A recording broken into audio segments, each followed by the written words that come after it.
start tonight? Seemed like a lot of carryover from the second half at Auburn with the turnovers.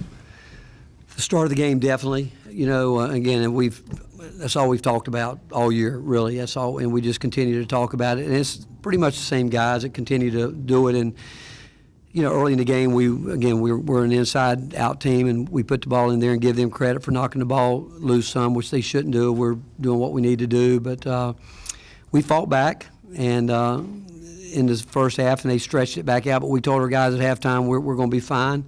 We'll come out and defend a little bit better and just take care of the ball. And I think what the second half proved, we had 2 turnovers, scored 42 points. We haven't done that in a long time because you can't have 20 turnovers and expect to do something like that. But I didn't think defensively we were great tonight at all, and give them credit. They hit some big shots, some deep shots, but it was the fouls where we were not doing our job on the defensive end, getting on the side of them. They were getting into it, and they do a good job of driving the ball and getting into your body and getting fouled. And we just weren't good enough tonight defensively to win a game on the road. What did they do that made Santiago's life so hard offensively? Well, we told him that. We said they're going to push you right. We're going to push you right. We're going to make it hard for you to get the ball. You know, we told him, don't fight it, just go. And we kept telling him he's good off the ball, but he needs to get off the ball more. The second half, we used him as a screener, and he got us back in the game because they were so locked in on him, where we got the ball inside on those situations. But again, he continues to drive and lose the ball, and again, you can't let your point guard can't average 5-6 turnovers a game. He can't, and it's him trying to do too much. But he's played enough now that he's got to trust his teammates and let those guys handle the ball some.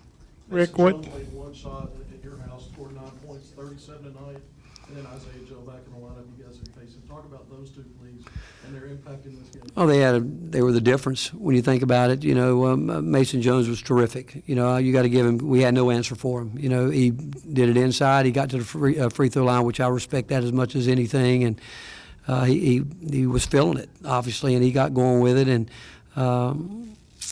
you know, again, that's as good a performance as we've seen all year against us. And Rick, you know, Isaiah Joe the first time around, how different are they with him, and what have you thought about the 2 games he's had after missing 5 and 21? Well, he creates another gap for him because you can't get into the gap like you'd really want to. When you're playing against a team that really likes to drive the ball, you got to give that help, and he's a guy that you can't get off of him that far. And they move the ball well. You know, they're going to get you into those isolations, and you got to be able to guard the ball. But he's a guy that, again, he stretches the floor for him, and him coming back and doing that, I mean, good for them, and because they're definitely a different team with that group, and they played well tonight.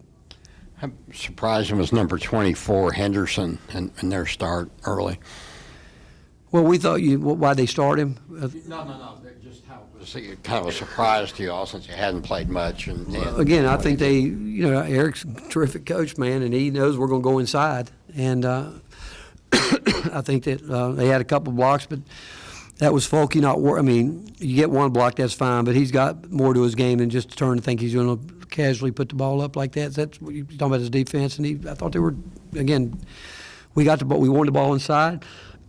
We got it there and missed some critical free throws during that stretch too. You know, you can't miss those free throws when you're fighting to score every possession.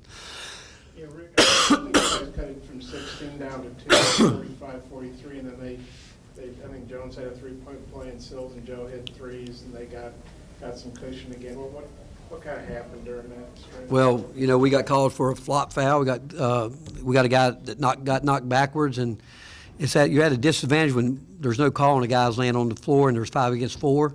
That's a tough situation. And then we get called for a charge. I think during that stretch when you fight back as hard as that, those are tough situations, you know. And again, you got to they made shots, man. They made some big time shots and got to the free throw line. But I just don't think we defended well enough to win a game on the road like we did. And the only positive, again, in the second half, we only had 2 turnovers, and hopefully our guys will realize that gives us a chance, a fighting chance. And then, but when we had to make some baskets, we couldn't get them. Where's Josiah offensively right now? Seems like he's struggled to get back in his rhythm since he came back. Yeah, I would say he is. I think that's a good way to put it. I think he is struggling. Yeah, can I have that, please? Struggling a little bit. I mean, he has, but he's going to keep fighting and see what he can do. what do you need from him? I mean, how does he get back to that comfort he had before he got injured?